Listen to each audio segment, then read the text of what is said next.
Pet at home, do you take good care of him? Yes. Well, let's find out how the boy in our story takes care of his dogs. Emma, get us started. Todd and his dogs. Todd has two dogs. One dog is Tiff and one dog is Todd. Tiff likes to run fast. He likes to run up the road. We're going to talk about making change and how you go about doing that. Today we're going to go shopping and do several different things with making change. Now I want you to be sure that you're counting back your change in as an orderly a manner as you can, using the least possible amounts of coins. Let's take a look, for example, at our box. $10 is greater than $6.17. You need change. Start with the amount owed and give change until you reach the amount paid.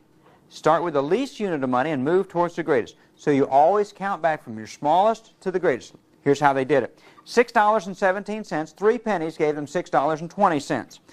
A nickel gave them $6.25. 3 quarters then would have given them $7. Why didn't they use a quarter and a half a dollar?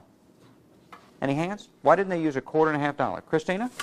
Because half dollars aren't really used that much. That's exactly right. You don't see a lot of half dollars. Now, what's another thing that we could take out and get rid of, students watching?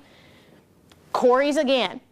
This time, is it still showing possession? You notice that both of those are. We know that the apostrophe S shows that possession, but still we don't need to hear it over and over again. Again, what would you take out and what would you put in, Paige? You put in her. For? Corey. Exactly. So then, here's our new sentence. Corey gave her cat to her sister. Is anyone confused by that? Is anyone looking at me right now saying, Mrs. Prayer, I don't know who her is? Anyone? No. Because we know what the pronoun is going back to. And you know what that's called? It's called an antecedent. Say that word for me. Antecedent. This word Corey, when we take that out, it becomes the pronoun's antecedent. So all an antecedent stands for is the noun that's being taken out and being replaced with that pronoun. Who was Abraham Lincoln? He taught himself how to read. How many people today will tell you, oh, you can't get an education at home? Is that right?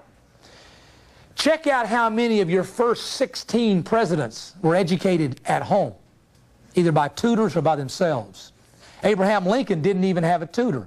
Abraham Lincoln would come home from hard work, sit in a chair right by the fire, open up books and read law books, taught himself Latin, taught himself all he would ever need to know. The man never had one day of formal schooling. He educated himself right through and became president of these United States. Look at the top of page 167, and students watching, what is this called? When the king is questioning the hatter, and he says, now where did it all start? And give your evidence. And he said, well, it all began in the twinkling of the tea. And the king says, the twinkling of the what? And the hatter says, it began with the tea. Of course twinkling begins with a T. What is that, students watching? What's going on there? And in here, Ryan. I'm not sure. Okay, maybe the students watching weren't sure either. Rachel, do you have an idea? Maybe they thought the T stood for tart. Okay, or for here, twinkling, because he says, of course, twinkling begins with a T. Do you see that it's a play on the words? Write down the word pun there. When you use one word and you take the meaning from another word, then you're making a play on words. It's a pun, and you really have to read between the lines. Now I want to see the steam rushing out of there.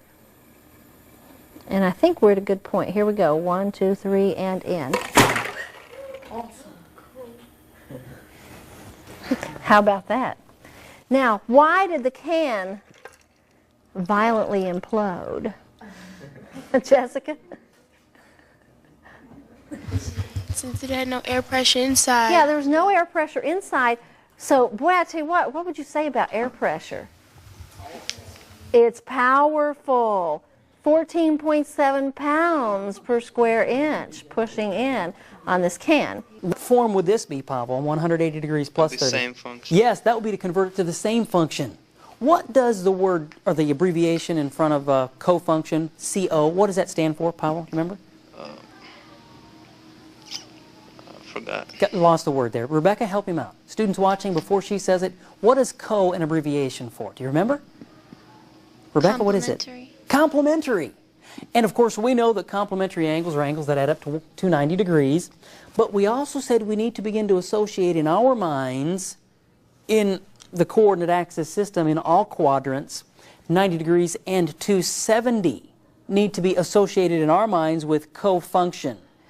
Good job, Pavel. We do have to write this angle in terms of 270 plus or minus since we want to convert to the cofunction. Back to Aaron. Try that again. 270, obviously, it's going to have to be minus some number of degrees. How many? 60. Minus 60 degrees.